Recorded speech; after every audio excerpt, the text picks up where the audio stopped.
Good afternoon, everybody. Sorry, since we are running short, so we wanted to start a little bit earlier. I am Ashok Subhash. Today I'll be presenting on IoTVT, connecting things with IoT. Okay, today's agenda is going to be overview of IoT, OAC and IoTVT. I think from all the keynotes, technical sessions, we've had a good breadth of what IoT end-to-end ecosystem mean. Okay, then we look at general IoT stack, various topologies that are supported by OAC and the protocol that is being followed in OAC. Okay, then we will dig a little bit deeper into IoTVT architecture. Okay, and then finally we'll see how to program the base APIs or the core APIs of IoTVT, and then we move on to the service APIs, which is of interest to many of the developers. Okay, and then we kind of summarize. Okay. So I guess, as I said, from the morning till all the technical sessions, we have covered what is IoT means, but I just want to give a definition defined by Gartner. Okay, it's a network of physical objects that contains the embedded technology to communicate and sense or interact with objects' internal state or the external environment. Okay, so as you see, there are a plethora of domains where IoT can be used. Okay, and smart agriculture, energy consumption, security surveillance, okay, M2M wireless sensor networks, smart home, okay, telemedicine and healthcare, okay. That's like, you think of a field, IoT is going to be of real use to you.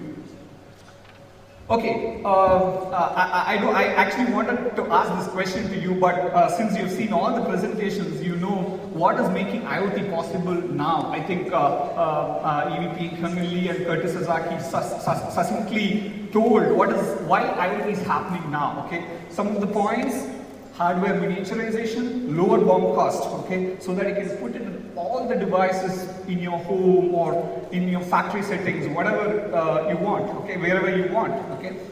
Then the advancements in sensor technology, okay. Somebody mentioned today's phones have all the Samsung phones, or for that matter, any phone has many of the sensors, at least 10 sensors, okay. So there is a lot of advancements in sensor technology, okay, and also low power connectivity technologies, including Bluetooth Low Energy, Zigbee, Z-Wave, 802.15.4, okay.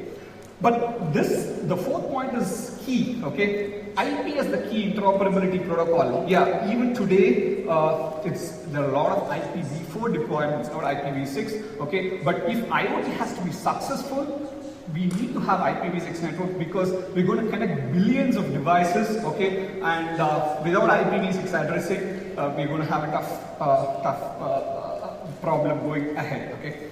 And also advancements in battery technologies, okay, where devices are able to run for more than 5 years, 10 years, okay, in a coin cell kind of an environment, okay. These are some of the things which is making IoT possible today.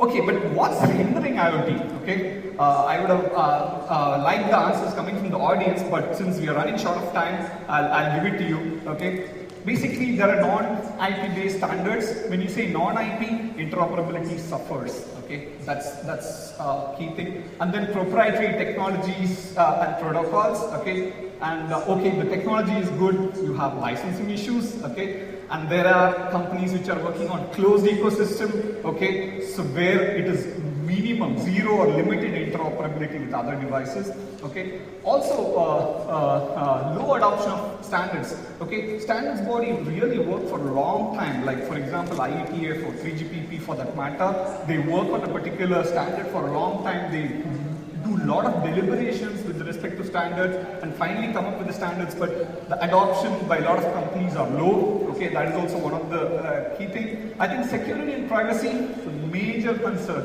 when it comes to IoT. You don't want your baby monitors to be hacked. Okay, you don't want your gas meters to be hacked. Okay, so but this is a tough problem. Okay.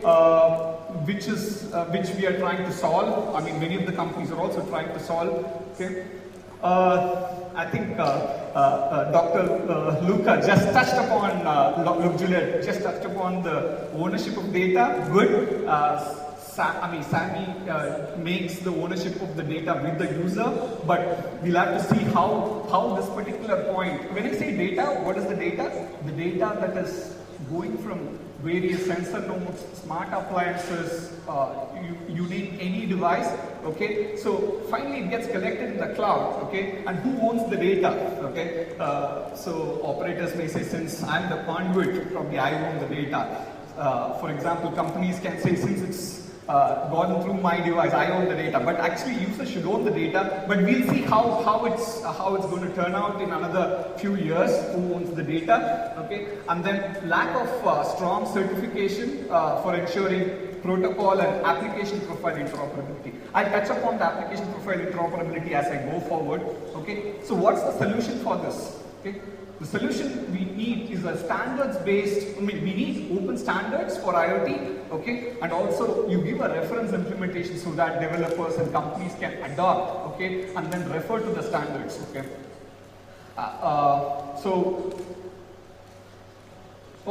So the solution which IoTVT provides is like OIC and IoTVT. OIC is a consortium of various companies, including Cisco, GE, Intel, MediaTek, and of course Samsung. Okay, what the standard defines? The standard defines for the connectivity, standardized connectivity abstraction. Primarily first, okay, one of the primary goal, define standards for connectivity requirements, okay, and then you ensure interoperability of billions of devices, okay. So IoTVT, what does it do? Okay, you have a OIC standard, as I said. Okay, you give a reference implementation so that you're able to make new products. Okay, understand the standard better. Okay, that's the idea of IoTVT. Okay, they go hand in hand. That's what I have mentioned. So current focus is going to be on device-to-device interoperability, but OIC is not just limited to that, but immediately we are addressing the device-to-device connectivity to address the emerging needs of IoT, Internet of Things. Okay, so I covered OIC standard addresses multiple vertical domains, including home automation, automotive, enterprises, healthcare, okay? But initial focus will be on smart home and smart office solution as far as OIC is concerned, okay? And what else it do? Wherever possible, adopt the open standards. I already told the importance of having an open standard like IETF when applicable, and standardize on areas which is not addressed or which is not addressed clearly, and you need to standardize on things. Okay, I have given the link. Okay, openinterconnect.org. You can find more details of what OIC's work is all about.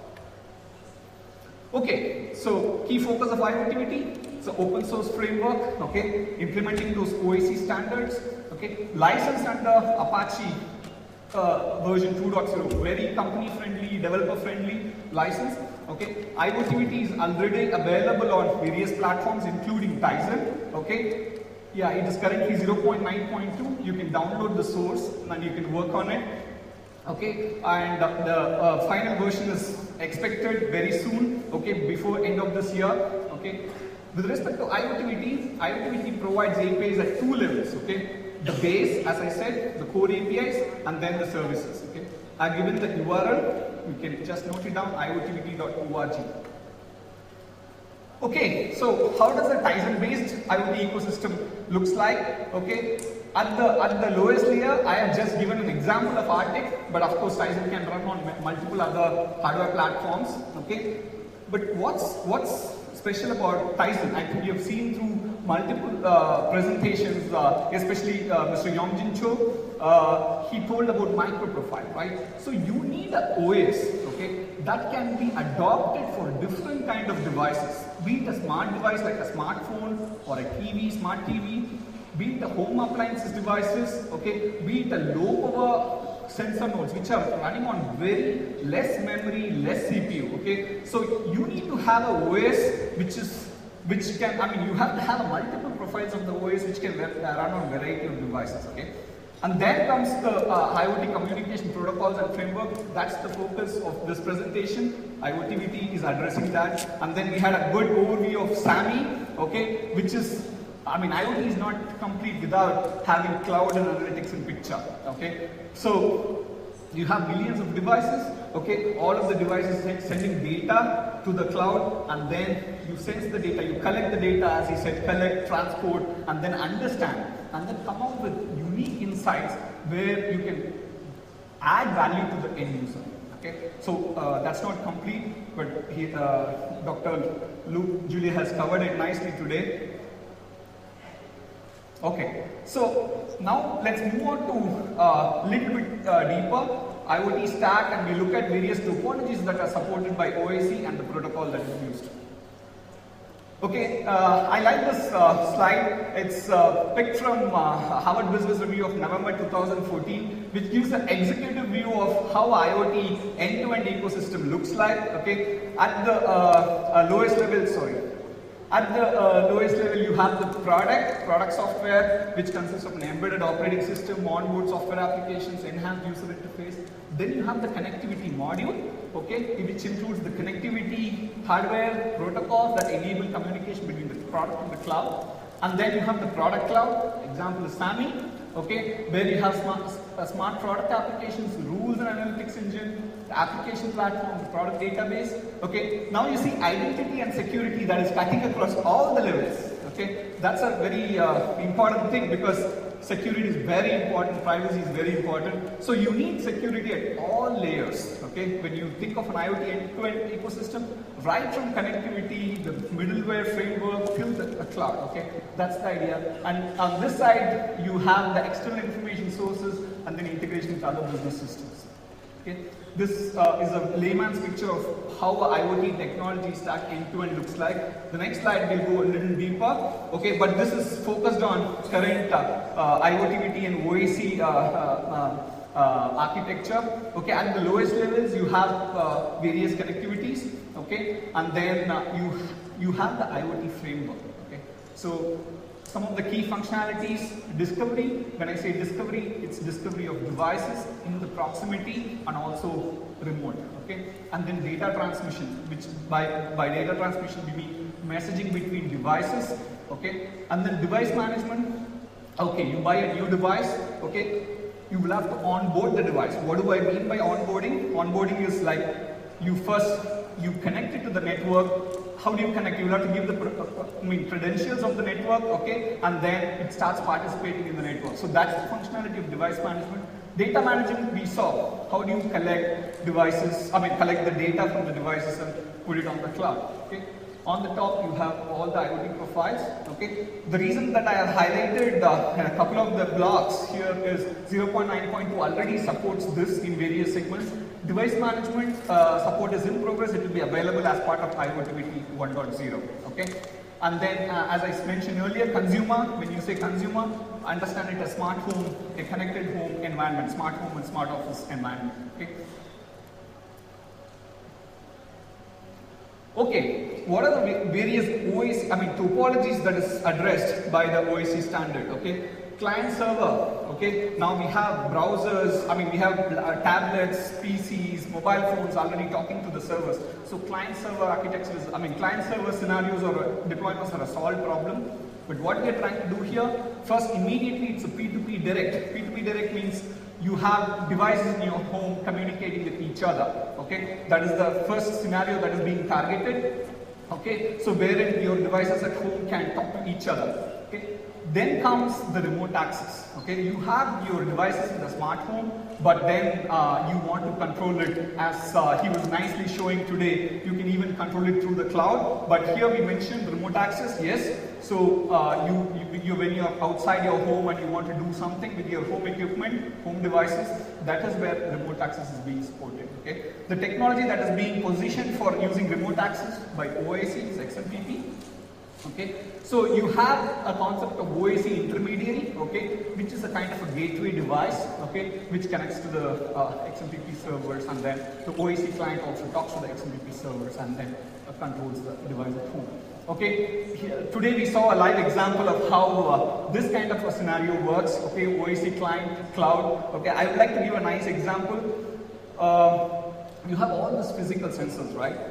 But then you can also come up with virtual sensors. Okay, you have variety of web services like AccuWeather. We check every day for checking the weather of say Shenzhen or Bangalore or Seoul. Okay, can it be represented as a resource or a virtual sensor? Okay, you can think of new web services which can be treated as a virtual resource, and that can be discovered by your devices at home, and some value-added services can be done.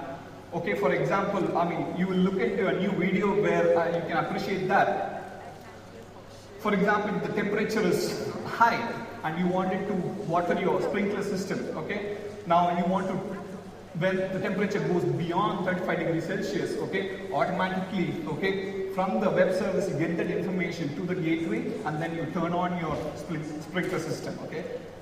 You're going to see a nice video where you can easily see that beautiful use case. But then you've turned on your sprinkler system. When you say sprinkler system, okay, so probably it uses some power, okay, and if it figures out there is a peak usage and your tariff is going to be higher, okay, you can automatically turn it off, okay. These kind of use cases are possible, okay. That is what IoTVT is also trying to enable, okay. Okay, a little technical. How many of you know about REST here? Please raise your hand. I'm not going to ask a question, but at least. Okay, so REST stands for representational state transfer. As developers, even when you're coding, you should understand what's the basic principle. Once you understand the basic principle, I think writing code is not going to be that difficult. Okay, so that's why I wanted to capture in this slide what are the key RESTful principles, because IoTVT follows RESTful architecture. Okay, client server. Okay, when we say client server, basically it helps in separation of concerns. Like you have a browser, you have a data. Browser is all worried about representing the UI, representing the data in the UI, whereas the server takes care of storage and various database schemas. Okay, by doing this, you get separation of concerns. Okay, that is one of the key REST principles. Okay, and then stateless. Okay, HTTP web servers are stateless. Why? Because they enable scale, okay? The servers don't remember, okay? Each of the requests has come from which client, okay? That enables them to kind of scale to millions of users, okay?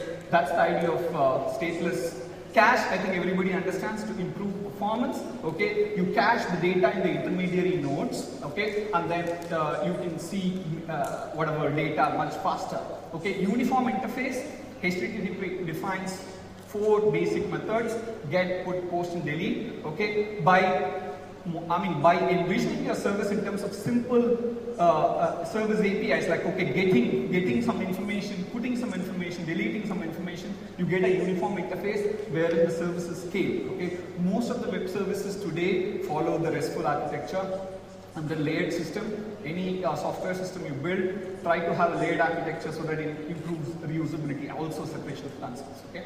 So in that picture, you have the client server, okay, a simple representation. A mobile is asking for the temperature from a thermostat, okay, it uses a get/temperature, and then it returns back the response, okay, in some format. We'll see that. Okay, what is a resource? I think people who are working in web development should know that. Any information that can be named, okay, be it a document, image, a collection of other resources, and non-virtual objects. Okay, I just wanted to mention the whole thing of REST came from a PhD dissertation by Roy Fielding. I would request all of you, if you have not gone through, to go through. So he defined what's a REST architecture, REST constraints and principles. Okay, it's an amazing paper which is being now used in the World Wide Web everywhere. Okay, so coming to the protocol that is being used in IoTVT, of course, OAC abstracts. OAC basically defines the resource model, okay, and also it abstracts whatever protocol it internally uses, okay. But then currently in IoTVT we support CoAP, okay. CoAP stands for Constraint Application Protocol. Okay, you could say CoAP is like a lightweight HTTP, okay, just has a compact 4-byte header, because when you're talking about micro profile or low power sensor nodes, you just can't put HTTP there. HTTP is a text-based protocol, it's verbose, so you need a lot more compute power. Okay, that is why CoAP was standardized for addressing the Internet of Things scenarios. Okay, as you can see, I have mentioned constrained environment. Okay, where the nodes talk to each other in terms of CoAP, and then you have a gateway node, and then the gateway talks to the internet or all the servers, okay, through HTTP. Okay, but you can also see there is a client that talks CoAP directly onto the internet, but slowly the deployments, it will be slower, but I envision going forward even CoAP can directly talk to a node in the internet. Okay. So what is the transport that is being used to keep it light? Okay, UDP is the default transport. Okay, the other transports like SMS and TCP are already in progress. Okay, and then as I mentioned, security is very important. So DTL is, since it's being over UDP, okay, the datagram transport layer security is being used for security. Then asynchronous subscription, CoAP protocol supports asynchronous subscription. And then how it differs from HTTP is it also has built-in discovery features. Okay, it can discover devices in the proximity as well as the services in the proximity. Okay, so a little more explanation of what do you mean by constrained environment. Okay, so you have two notions. One is constrained nodes, another is constrained networks. Constrained node means limitation on code size, okay, ROM, flash, okay, size of the state or number of the states, and the buffers, that is the RAM, okay, the processing power, okay, power consumption, and then user interface challenges or the accessibility challenges. As IoT devices, it may not have, big displays, okay, so you should be able to work under that, okay, and then you have constrained networks, okay, where it's very low bit rate or throughput, okay. We have high variability of packet loss and highly asymmetric link characteristic. Okay, when I say asymmetric link characteristic, 802.15.4, okay, is a unique link layer, wherein even if the signal is good on one direction, not necessarily the signal is good on the other direction for you to send the data over the radio. Okay, and then limits on reachability over time, okay, and lack of advanced services like IP multicast. Okay, before we move on, I would like to play a small video where you can relate a lot of use cases that I explained. Can I have the video, please?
Destination? Oh.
I hope you liked it.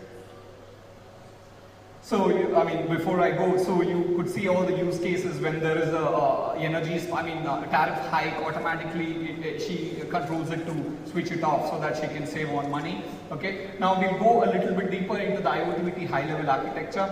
And the basic thing we have to differentiate between a smart device, okay, and a thin device, okay. Thin devices are the resource-constrained ones, okay. And here the terminology of client and server is a little different, okay. Servers are not the powerful devices, okay. They are the low-power sensor nodes, which gives a particular resource like a temperature, moisture, or humidity. Okay, but if you see the architecture, the OAC core or the OAC base remains the same whether it is the smart device or the thin device. Okay, with various modules called resource introspection, messaging, discovery, and security, and then connectivity abstraction, which abstracts out all the connectivities.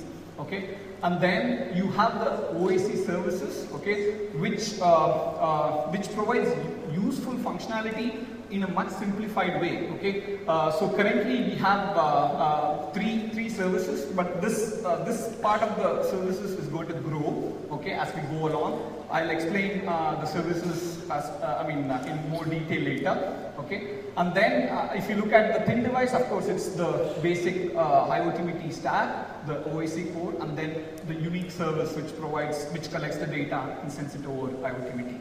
Okay. I have given the examples like a thermostat or motion sensor is a thin device, whereas a smart device which finds out or discovers the devices in your local proximity or the remote. That's the smart device.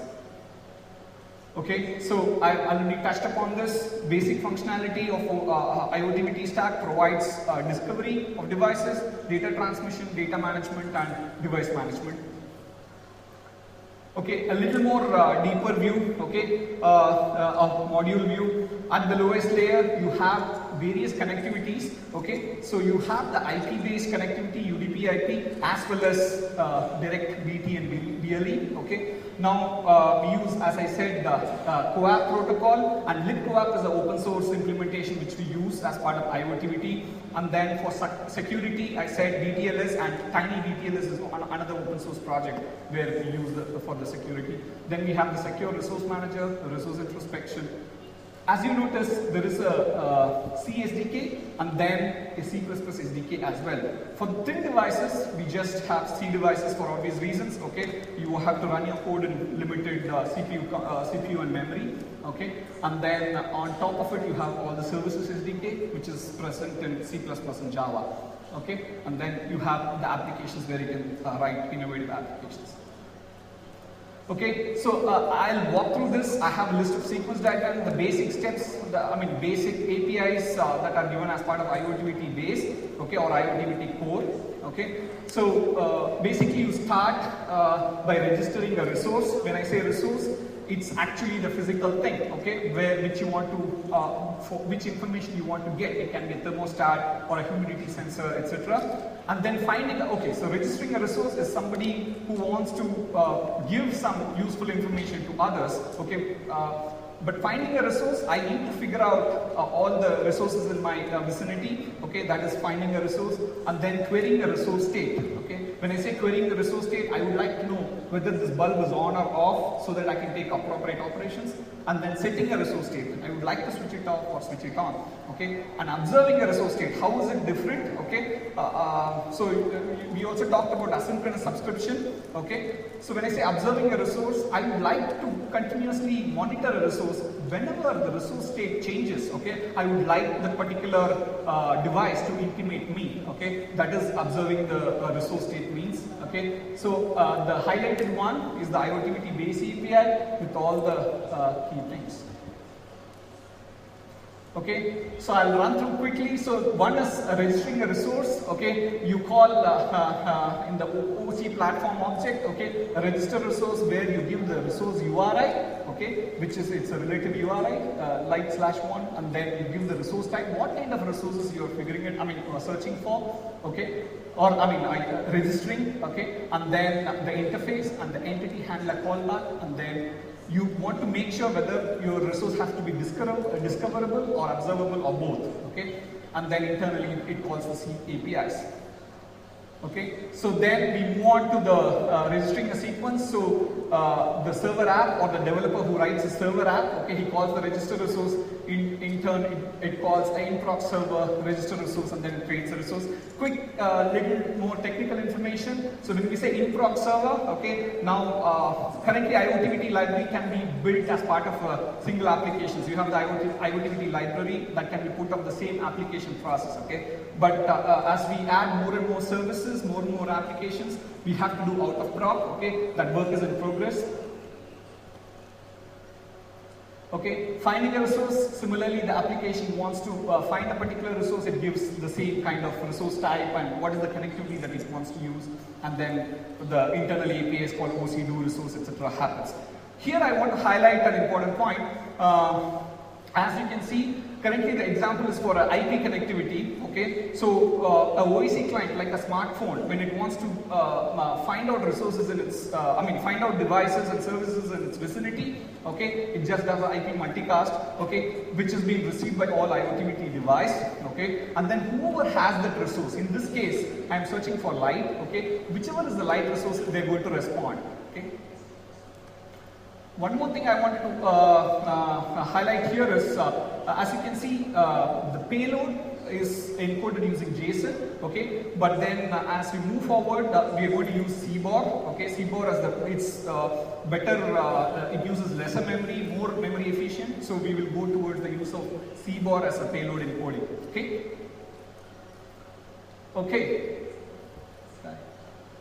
Okay, so it's a little more detailed. It's at the system level sequence diagram. So when the client sends to all the lights, so whichever is the light resource responds with the ACK saying that I am the resource that you're looking for.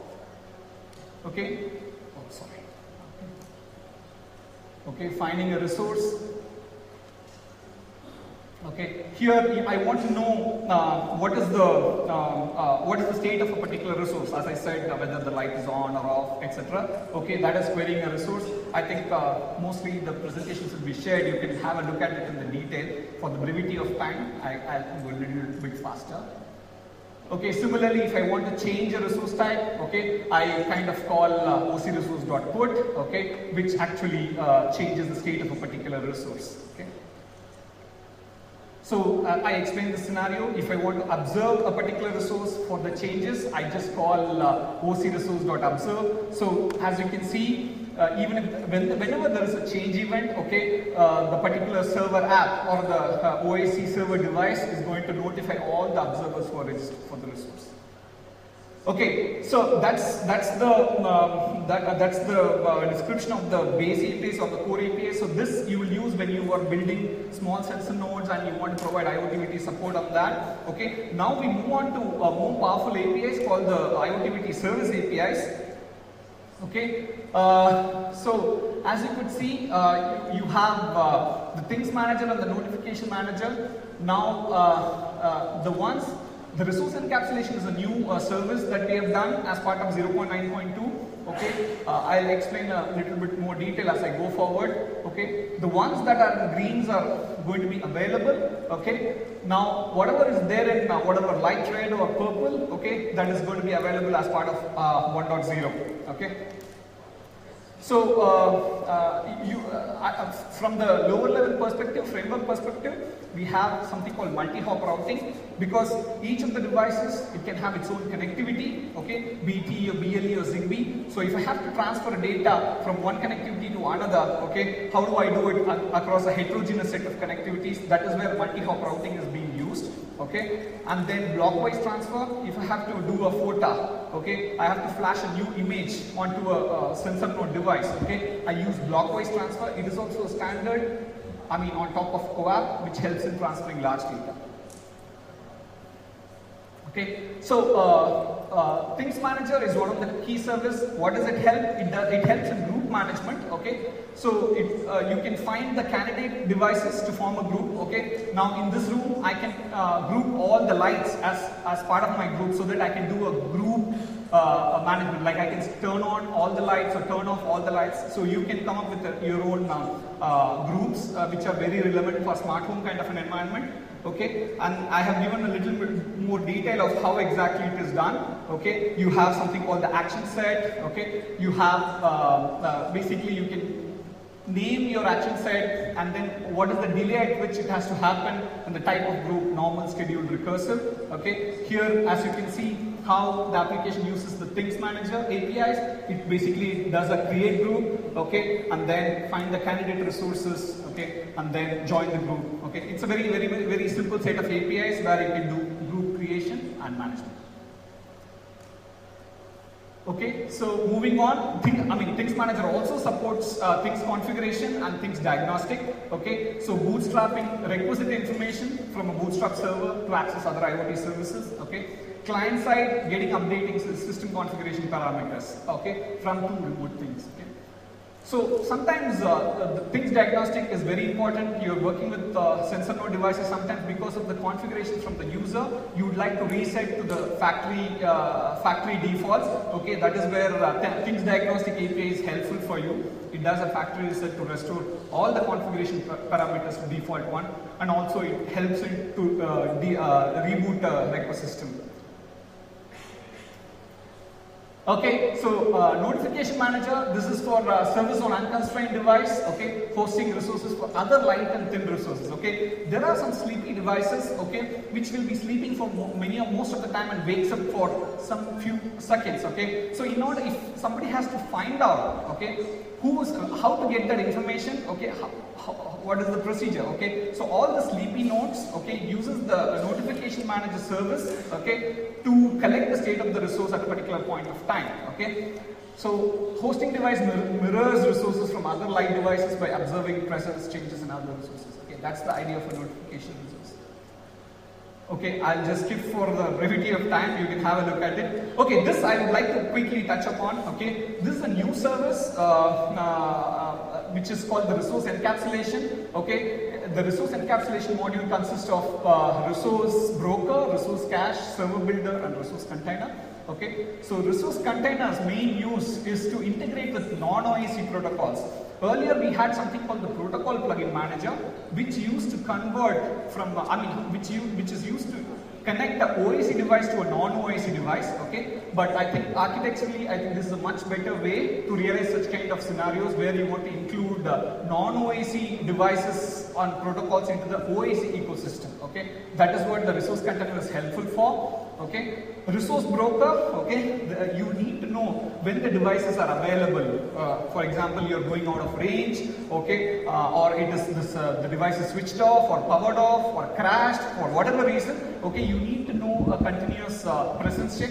That is the usage of resource broker, okay. And then server builder provides an easier way to create resource servers, okay, monitors values of all the attributes, okay, and automatically transmits a message. Cache, I think I have already mentioned, but now we have streamlined all this module so that it can be used for a variety of use cases. Okay, so we can skip this. Okay, basically a resource server builder provides a data-centric APIs for users to set, create attributes of a resource. Okay, notifications of observers. Okay. So resource broker is for presence check. Okay, provides presence check for resource of interest. Consistent reachability mechanism, management of resources of interest. Okay, that's the idea. Cache, okay, stores and updates latest resource data from the remote resources, provides data-centric interfaces, okay, changes from messaging API to data getter-like interface. Okay, this is a scenario where I said how the resource encapsulation can be used for talking to non-OAC ecosystem. Okay, on one side you have the OAC light interfaces, you have the OAC bridge. If you remember from my previous presentation, previous slides, there is something called the OAC intermediary. Okay, here it's playing the role of a OAC bridge. Okay, with the resource container. Now, the protocol which is OAC or the IoTVT here, okay, when I want to talk to the Philips Hue bulb, okay, it converts the OAC messages into the corresponding Hue light protocol and then communicates, and that's how it is integrated into the ecosystem, okay. So a little more details on how the container configured XML and all looks, so we can skip that for now. Okay, this I'll skip. You can have a look at it later. Okay, now towards what is the road ahead for OAC and IoTVT? Okay, so the first release happened in 9.0. Okay, we supported in December 2014. Okay, where we had device and resource discovery over IPv4. Okay, the OAC resource model. Okay, the ID and addressing part, messaging using CoAP. Okay, payload encoding was JSON, as I was telling. Okay, the recent release, that is August, okay, we gave the initial IPv6 support. As I said, if IoT has to be successful, you need to see IPv6 deployments throughout, okay, the BLE support, okay, and the initial support for remote access, okay, and then actually, you might have noticed I didn't talk much about security, but security is a big area which is being addressed by OAC. Okay, so currently client-driven credentials and ACL provisioning is already available as part of the security OAC security mechanism. Okay, subject-based access control. Okay, resource encapsulation I told it realizes use cases like connecting OAC to non-OAC ecosystems. Okay, and also you can do soft sensor kind of use cases where you get data from multiple sensors and then make some sense out of the data between device to device, not in the cloud. Okay, so that can also be realized using resource encapsulation. Okay, as I was mentioning, payload encoding we are moving towards CBOR for better, it's efficient, more memory efficient. Okay, and then 1.0 is expected in October. Okay, we have multi-fi easy setup, cloud data interface, resource directory. I'll give a quick explanation in my next slides. Okay, these are the new services that we can expect. Okay, so the multi-fi easy setup is, as I was talking about, device management out of the box. Okay, when I get the device out of the box, how do I put it? If it doesn't have the UI, how do I configure the network credentials? Okay, so that is multi-fi easy setup all about. Make it very easy for introducing a new device into your home network. Okay, so that is what is multi-fi easy setup means. Data interfaces to cloud, I already talked about. How do you control or activate? We saw a live example from the previous presentation. Actuation of devices from the cloud apps, collection of sensor data in the cloud. That's the data interface to cloud. Resource directory, okay. So as I already told, for constrained devices that needs to sleep, okay, the clients can figure out such kind of resources from a centralized resource directory, okay. And then simulators, people who, this is primarily for the developers who does not have the actual hardware, but they want to test their services and code, okay. That is what simulator is for. Okay, so some security updates you can expect, okay, which is for filtering the resource requests, access control of resources, secure transmission of data, variety of IoT devices. I already mentioned about what is blockwise transfer means, multi-hop routing manager as well. Okay, of course, AV streaming is in the plans. We will soon see streaming support. Okay, IPv6 and 6LoWPAN support. Okay, so that is what is going to be fully available as part of IoTVT 1.0. Already the initial IPv6 support is there as part of it. Okay, to summarize, okay, what all we looked at the IoT landscape, the roles of OAC and IoTVT, and then understanding the big picture, okay, including various topologies, okay. Then I just touched upon the architectural principles and the key protocols that are followed in OAC and IoTVT, okay. Then a high-level architecture of action IoTVT stack, okay. How do you program using the base APIs or the core APIs and the service APIs? I'm sorry I had to rush through, but all the information is available on the website, both in the openinterconnect.org and IoTVT.org, and I will also take questions. And I finally mentioned about the ongoing and future work. Okay, so please, I would request you to kind of develop apps, even contribute to the core platform of, core framework of IoTVT. Okay, any other questions? Thank you. I'll take questions from you guys.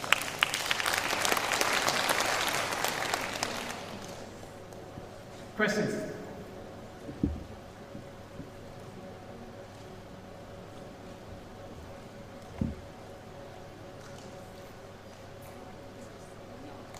Yes.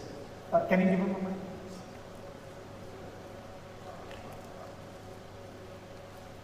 Here.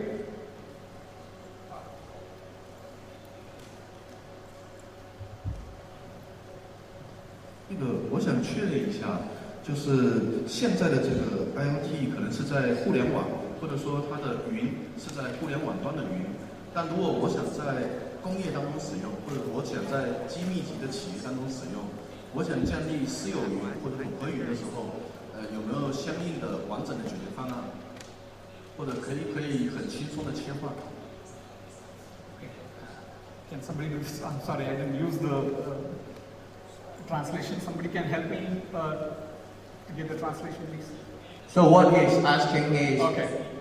If you want to use it in an industrial way or in government or something secure environment, Yeah. can this translate into for them to use it easily? So is the Right, question right now, because this one is for the public internet, but if they want to use it for example, Bitcoin or use it in other entity, but it's not open to public, can it be Yeah. easily translated? I mean, using this platform? Yes, definitely. This is what you're asking? Yeah. So you can develop. I mean, it's an open source project. Okay, definitely you can use it and then productize. But of course, you'll have to go through the certification phase. Okay, so where you'll have to get it certified as part of the Open Interconnect Consortium. Yes, so you can use it for governmental purposes or whatever domains that you're looking at. Yeah, it's freely available. Yeah. So what you mean is it's open and then it's easy translate to it already because all the module and component basically ready. Is what you are saying? Okay, so for commercial ready, that's what I said end of this year, but I've given October 2015 as this thing. So where the solution will be commercial ready, which can be taken by companies, individuals to make products out of it. But of course, you will have to go through the certification. Okay, if you really have to launch it commercially. Okay, thank you. I'll be there to take more questions if you want because I think we have to give time for the next presenter. Okay, I'll be there. You can ask me questions for some more time. Okay, thank you very much.